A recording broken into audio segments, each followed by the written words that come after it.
Hello, how y'all doing? I'm going to talk to you today about Senator Katrina Robertson, Tennessee. Now, I got the fan on to keep me from itching and sweating, y'all. That's what that noise you hear, okay? Now, Senator Katrina Robertson is a state senator from Tennessee. She has been accused of embezzling or stealing $600,000 from the government. They claiming that she used it to finance a wedding, to finance a divorce, buying presents for her children, investing in some type of business for her children, a snow cone business, and a Louis Vuitton handbag. So what is fundamentally the problem here? Number one, despite her education, she is fundamentally a thief. At her very heart, at her very core, she is fundamentally a thief. Now, that is what the government knows about. There is a lot of things the government doesn't know about. She probably has been stealing. She's a lifelong thief for a lifetime. She's been stealing for a lifetime. Except in this instance, she's a white collar thief. She probably stole from, if you look at her resume on Google, she probably stole from clients. She's probably stolen money from elderly people. She's probably cheated on the exams in college and so on. This is a lifelong problem. She didn't just up and start stealing from the government just because she became a state senator. She's been stealing for a lifetime. Now, actually, she's no different from the women or men who steal things from the convenience stores, or they steal clothing from Macy's or Target, any of these other items. Hey, how about this? Putting cookies and soda in your underwear at the convenience stores. Hard up, people, okay? See, she's not any different from those street hustlers that do that. No different. Number two, her second problem is that she doesn't know how to manage money.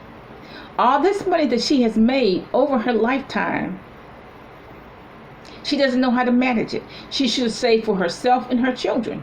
And she wouldn't have had to go about stealing. If she had saved money from whatever she has done in her lifetime, saved for herself and her children, she wouldn't have had to steal anything from the government. And really, you should pay for your own wedding, pay for your own divorce too, okay? Number three, she's pretending to be something that she isn't. She's pretending that she can afford a Jeep Renegade when she can't. She's pretending that she can afford a Louis Vuitton handbag and all these other gifts, expensive gifts for her children, when she can't.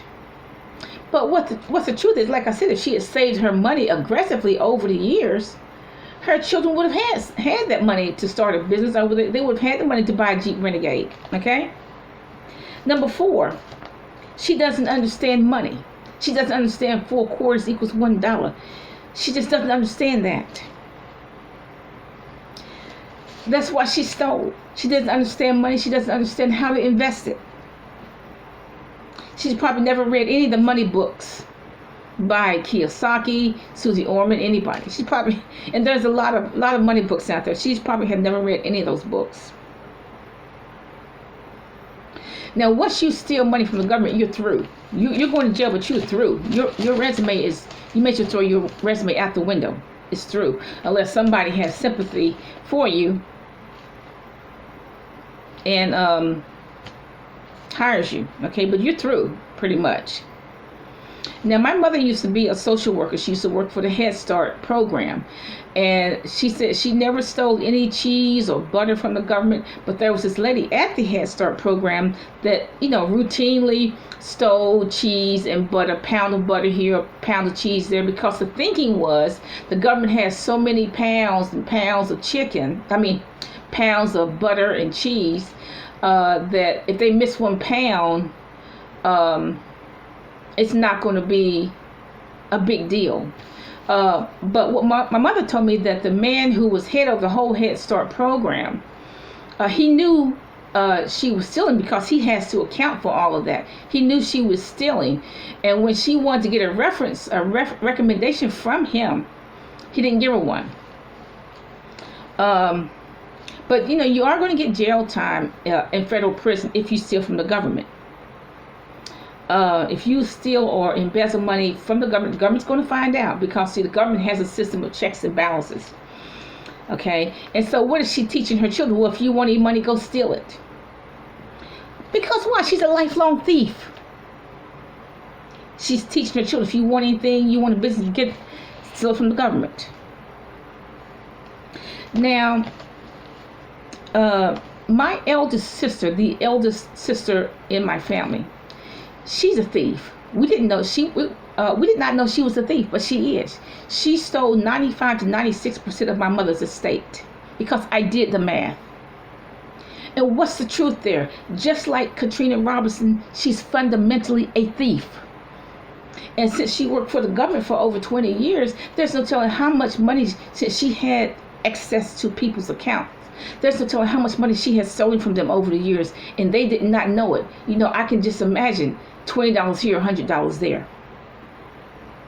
Okay, but she's fundamentally a thief, and she taught her daughter how to steal. So you had the eldest sister and her daughter stealing from my mother. Okay, she did things to my mother's account that I didn't know you could do. She put her name on my mother's account, and then she just kept writing checks until it had a negative balance. Okay, and her and her daughter was stealing from my mother. And the day I got custody of my mother, she stole $7,000 cash from my mother's account. I have the receipts. So what is her problem? Her problem is the same thing as Katrina Robinson. Number one, that she's at her very core, at very heart, a thief. The eldest sister at her very core is a thief. And just like number two, just like Katrina Robinson, she doesn't know how to manage money. I mean, in years past, if the eldest sister wanted to buy something, she would just buy it on credit. You know, bought a piano on credit, even though she can't play. Bought skis on credit, even though she can't ski. Okay, but she's going to have it, so she get on credit. Number three, she's pretending, just like Katrina Robinson pretended that she's upper middle class. The eldest sister pretended that she was upper middle class, and she wasn't. She lived off of credit. She doesn't understand money. Never has understood money. Probably still don't understand money. And just like Katrina Robinson teaching her children how to steal from the government, Tina taught her daughter how to steal from my mother, how to steal from mother. So her daughter's a thief too. Okay, they both are thieves. So at her very heart, she has the same issue that Katrina Robinson has, my elder sister. She's fundamentally a thief. At her very core, she's fundamentally a thief. That is the problem. She's no better than the hustlers in the street who steal from the convenience stores, who steal from the clothing stores. No better. Have a nice day.